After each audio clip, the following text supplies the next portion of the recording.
Hello, my name is Mark with Scared Shiftless, SoCal, California. And what we have here is a 1967 400 Firebird with a 400 transmission. We do things a little differently here. We actually took our subframe out, we completely rebuilt it, we powder coated, CAD plated, we installed our engine, our transmission, and now we're ready to slide this baby back in. It is so simple, you're going to want to throw away all the other videos that you've seen just to watch this one.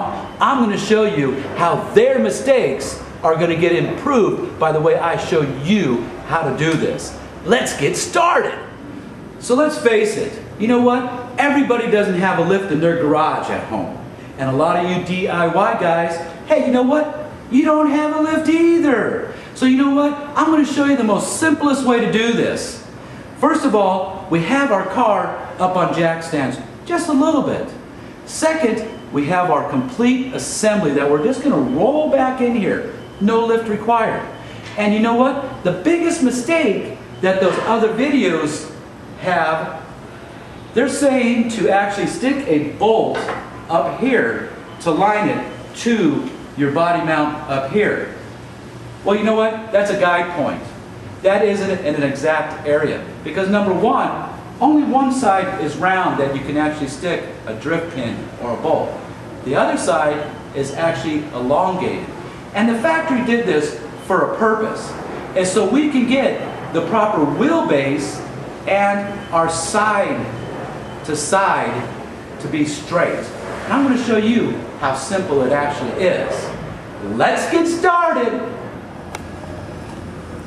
The passenger side has an elongated hole. The driver's side is round. This allows us to go from side to side to get the proper wheelbase. So I have our body sitting on some jack stands. On our subframe, what I've used is a car dolly with a jack stand underneath our transmission.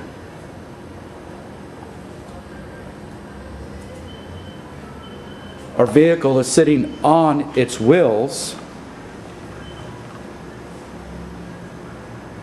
and our engine is ready to set back along with our subframe. This is as simple as it gets. We're just going to simply roll our assembly back. It's going to get close to that valve cover. You want to keep looking at it. You can move it. Keep looking. We want to go a little bit past because when we raise our assembly, the assembly wants to come forward from the body. What's nice about doing it this way, we're not fighting and jockeying things around. This AC box, you got to twist the engine around when you're trying to cradle it in.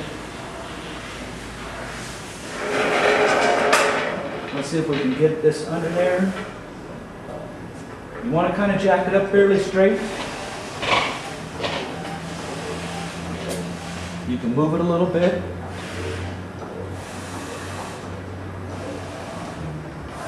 Once you get it close to the mounts,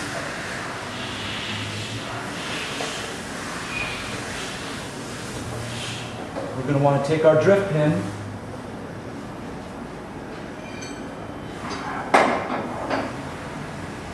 we can move it over,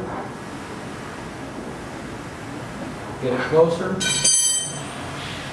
can raise it up,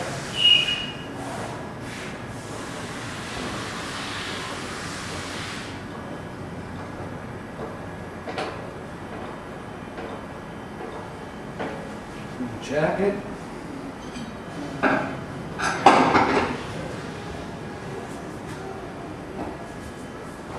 Once we get close enough, we're going to install our bolt with our bushing.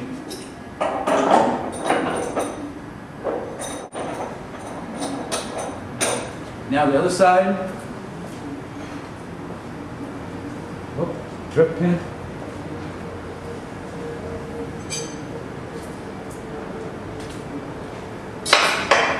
A little bit over.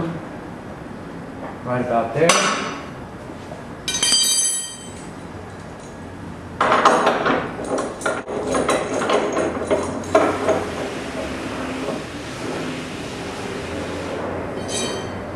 Now we're going to jack it up, put some pressure on the front.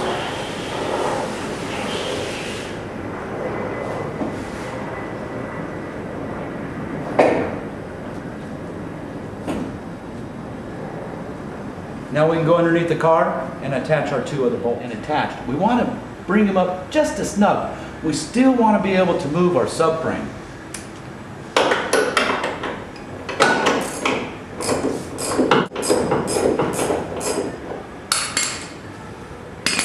Here's the part everybody misses. There's a wheelbase to these cars. This side needs to be the same as that side. If one side's forward or one side's back, that changes the wheelbase, meaning the car will go down as a sliding at a sideways motion down the road. This is the part they miss. What you want to do is take a reference point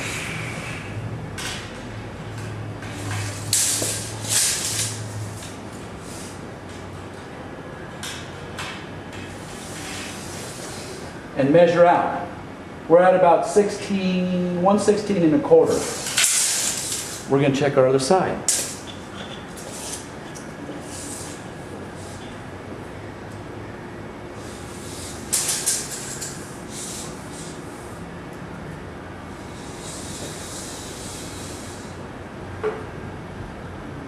On this side, we're at 116.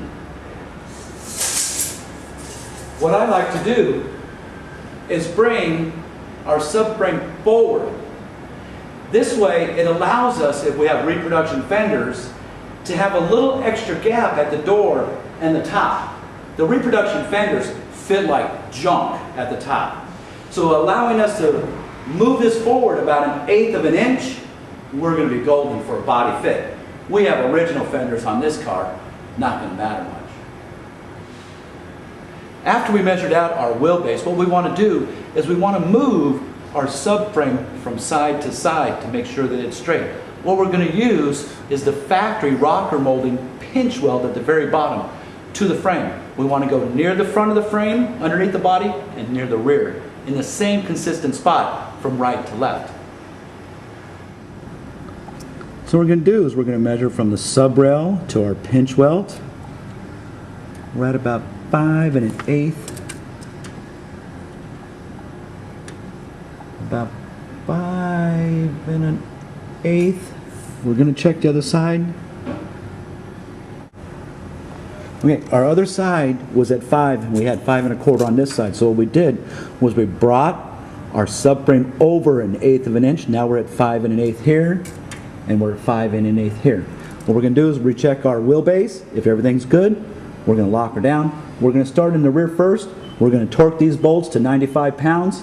We're going to lift up the whole car, take out our jack stand, and yippee-yi-yay-ki-yay, we're done. Myself was able to take apart the front subframe, powder coat it, do all the work on it, assemble the engine trans, complete, assemble it in my subframe, use my engine and trans as the weight to compress my springs, and then by myself, in less than 20 minutes, I was able to install engine, transmission, and subframe, and most important, be able to align it with the wheelbase and side to side. The other videos out there, they can't claim that. Think about it. I didn't tear up anything on the firewall or anything else. I'm Mark with Scared Shiftless, and I hope this information helps you on restoring your Camaro or Firebird. Thank you.